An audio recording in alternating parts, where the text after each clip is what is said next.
The town of Ashbridge, Missouri was the kind of place that forgot its own secrets. Its streets looked ordinary. Its people smiled politely. But the woods behind the town whispered in ways that made even the crickets fall silent. It began with a woman named Clara Reeves, 7 months pregnant, kind-hearted, always the first to volunteer at the church. One winter morning, she vanished. Her husband, Mark, told police she went to visit a friend in the next town, but she never arrived. The town searched for days, flyers on every pole, drones in the forest, nothing.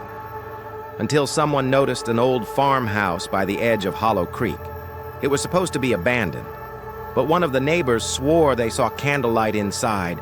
When deputies broke open the door, the smell hit first, something metallic, sweet, and rotten. Upstairs, they found a trail of muddy footprints leading to the attic, and in that attic, a crib, rocking, by itself. 3 weeks later, Detective Anna Grayson was assigned to the case. She'd seen darkness before, but this felt different. The house didn't just hold crime, it absorbed it. Every wall seemed to whisper when she walked past. The photos left on the floor showed a smiling couple, a woman who looked eerily like Clara, and a man with the same eyes as Mark Reeves. But the photos were dated 1993, long before Mark was even born. In the corner of one photograph, Anna noticed a faint symbol carved into the wooden beam, 3 circles overlapping like an ancient seal. She didn't know it yet, but she had just met the ghost of the Hollow House. 2 towns over, a grad student named Evan Core was running a strange research project, studying patterns of psychopathy in rural homicides. He was brilliant, socially awkward, and fascinated by killers, especially the ones who never got caught. When he read about Clara Reeves's disappearance, he drove straight to Ashbridge pretending to be an FBI consultant. He even had a badge, fake but convincing. At first, Anna didn't trust him, but he knew things he shouldn't. He described the house before even visiting it. He knew about the attic, the crib, even the smell. "How do you know all this?" Anna asked. Evan smiled faintly. "Because this isn't the first time this house has taken someone. The more they investigated, the stranger it got. The land records showed the farmhouse had changed owners 6 times. Each owner died or disappeared. Every time, it started with a pregnancy. The locals called it the womb house, cursed by a midwife named Lorna Vale, who in 1892 was accused of stealing unborn children to offer them back to the forest.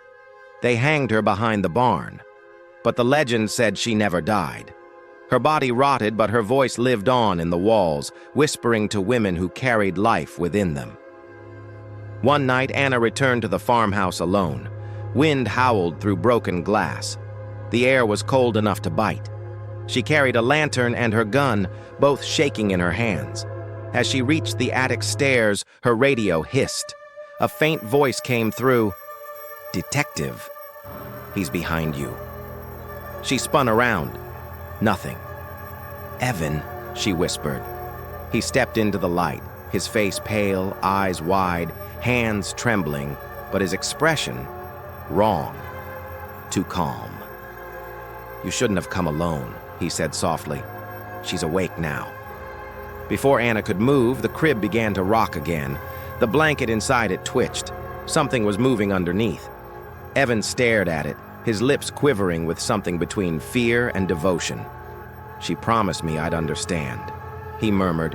"She promised she'd show me where they go." The crib fell silent. Then it started laughing, not like a baby, like a voice pretending to be one.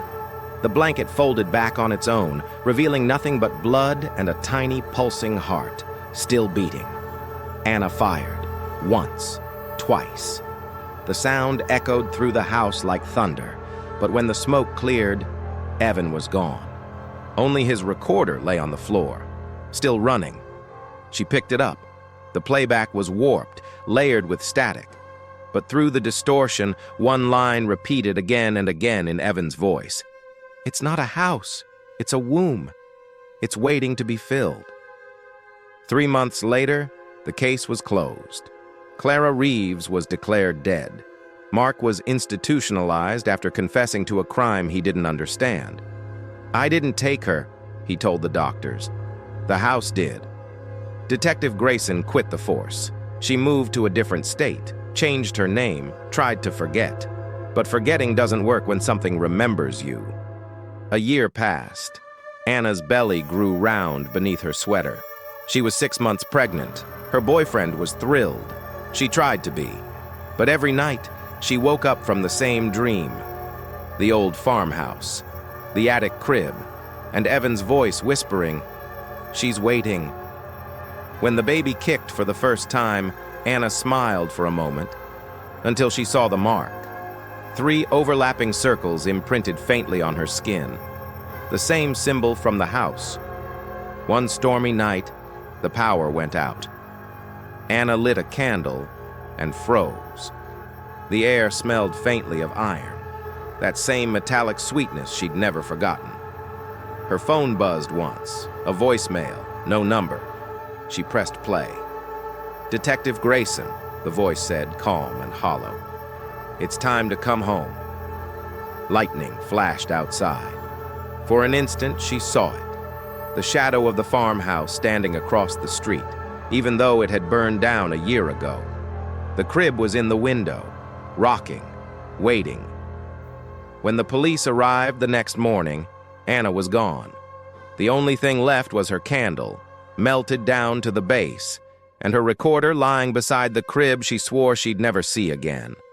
It played the same voice Evan once recorded, but now it whispered something new.